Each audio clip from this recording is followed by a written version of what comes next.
bya bindi bitandongora nitunge se nibyo mu kinyarwanda kina kitarimo discipline. Icyo yatumye nazanye iki cyanditswe niki muzi umwana w'umukobwa agashakwa n'umuntu atazi iwabo batamenyanye unywa nk'urumogi cyangwa ikindi kintu ari kupuresha yo kurongorwa ko abandi bagize bate barongo kuva ryari twifotoza uko twiboneye ugafotora usutse ugafotoza wiparangoye iyo isutiya ukayifotora agapfundikizo ko kuri downtown ugafotora ugashyira telefone imbere mu ishuka ugafotora kununda hura muri headline pressure yo kurongorwa yugarije abana b'abakobwa ariko hari pressure akabona icyo bita gushyuhaguza n'ibintu bitandukanye. Biratangaje kuba utazi aho umuntu avuka, kuba nta muntu n'umwe ufitanye isano n'uwo muntu muziranye, kuba utazi aho uwo muntu atuye ukamujyana ku rusengero no ku murenge mugasezerana, mbese yicura akarya abantu. Ariko Scovi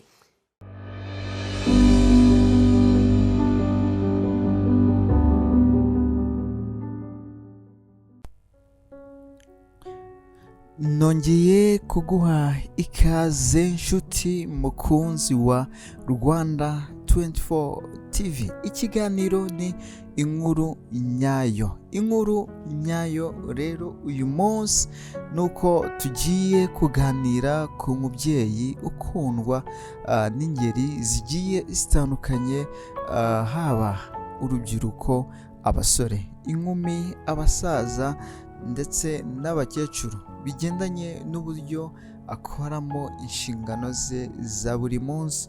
Uyu mubyeyi rero na wundi, bamwe bamwita mama Urwagasabo, ariko amazina ye bwite akaba yitwa Scovia Mutesi. Scovia Mutesi akaba yaravukiye mu ntara y'Iburasirazuba mu mwaka w'1986. Ubu ngubu akaba atuye mu mujyi wa Kigali. Uyu Scovia amashuri ye yisumbuye akaba yarize ibyerekeranye na human science. Ubu ngubu mu kazi ke ka buri munsi akora, ari naho abantu benshi bamukundiye, akaba ari umunyamakuru ukora inkuru zigiye zitandukanye, haba iz'akarere, izo mu gihugu mo imbere, ndetse akaba anakora n'inkuru mpuzamahanga ariko zishamikiye kuri politiki. Uyu rero Scovia akaba ari umuyobozi w'igitangazamakuru cyitwa Mama Urwagasabo. Ubundi uyu Scovia turimo turavuga ni muntu ki? Nk'uko twatumaze kubibona, Scovia avukira mu ntara y'Iburasirazuba, akaba ari mu kigero cy'imyaka hafi 40, kandi akaba ari umwana wa gatandatu mu bana 9 bavukana na Mutesi Scovia. Ubuzima bwa Mutesi Scovia ntabwo akunda cyane kubushyira mu itangazamakuru, bitewe y'uko itangazamakuru avuga ko nta muntu n'umwe ryubaha cyangwa se ritinya. Akaba ariyo mpamvu rero arinda umuryango we, haba abamukomokaho, umugabo ndetse n'abo bavukana mu muryango we, kuba bakwegera hafi y'itangazamakuru. Aganira n'igitangazamakuru cyitwa Kigali Today, Scovia yaravuze ati: ubuzima bwanjye bwite, umuryango mvukamo, uwo nashatsemo, n'abantu bari hanze y'akazi nkora, mbarinda itangazamakuru n'ibisa naryo, kubera ko ntabwo bigira uwo byubaha n'uwo bitinya.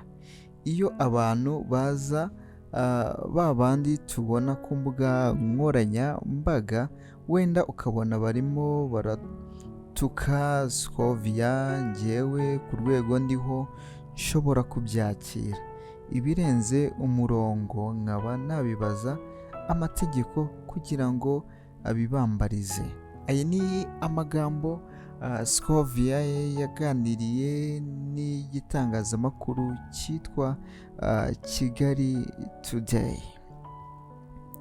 Scovia yakomeje agira ati, ariko kuza umuntu akavuga ko ndi mubi uko ngaragara, hari igihe papa wanjye atabikunda, noneho bakajya no gushaka ifoto ya papa wanjye bati dore barasa.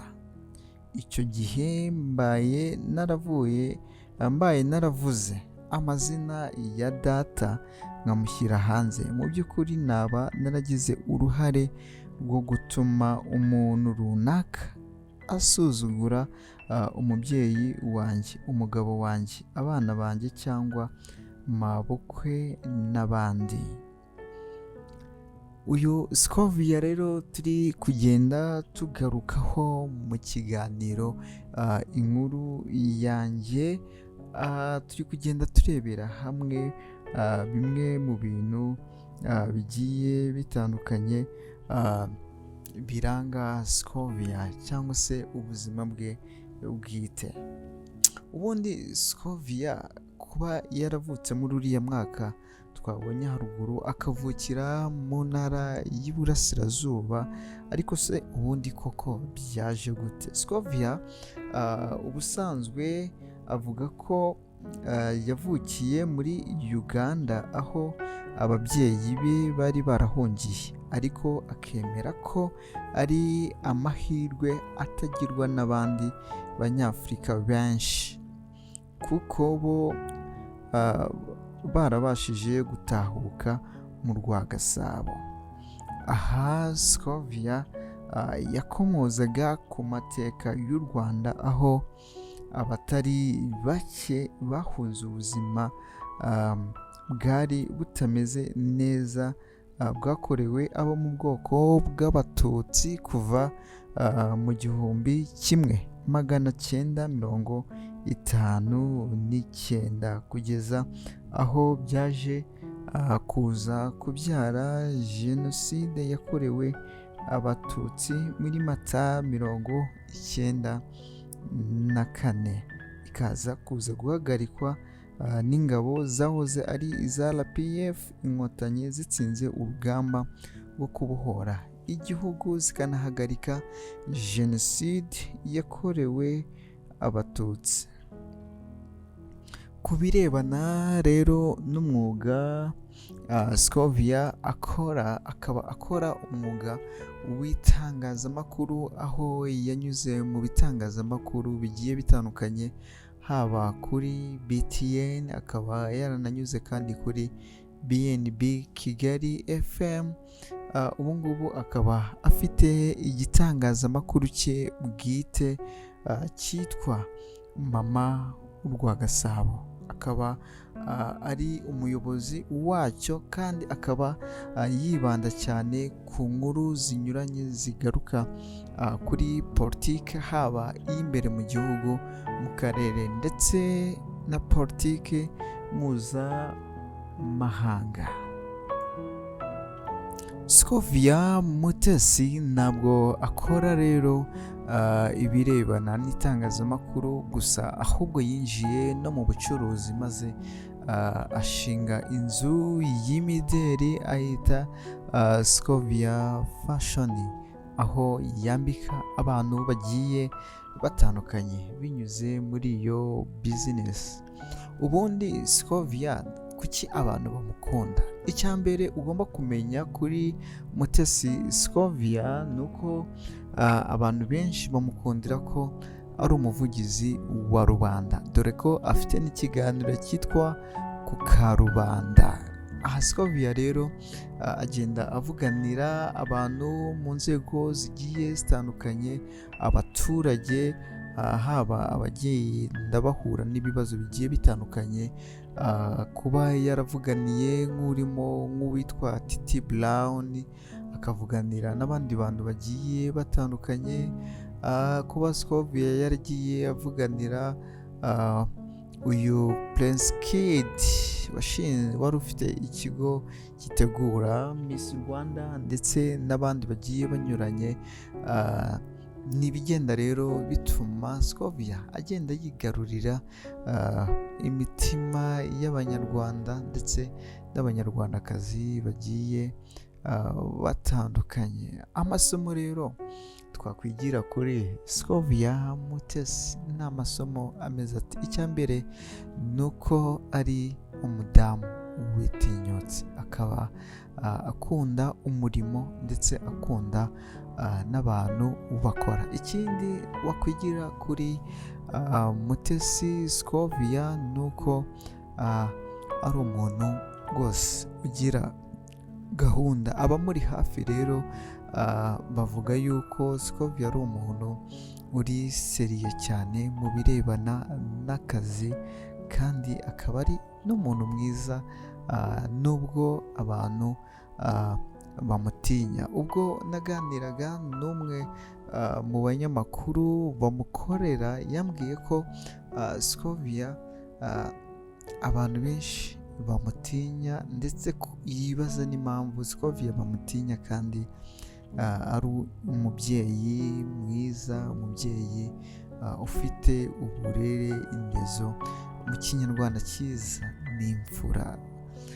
Ikindi rero nk'urubyiruko cyangwa se abajene ni uko tugomba kwigira kuri Scovia Mutesi ko tutagomba gucika intege, ko urebye kuba Scovia yaratangiye ari umwanditsi w'ikinyamakuru cyitwa n'ubundi Mama w'urwa Gasabo, nyuma akabyimurira kuri YouTube, ubu ngubu akaba afite igitangazamakuru gikomeye muri kino gihugu cyacu cy'u Rwanda.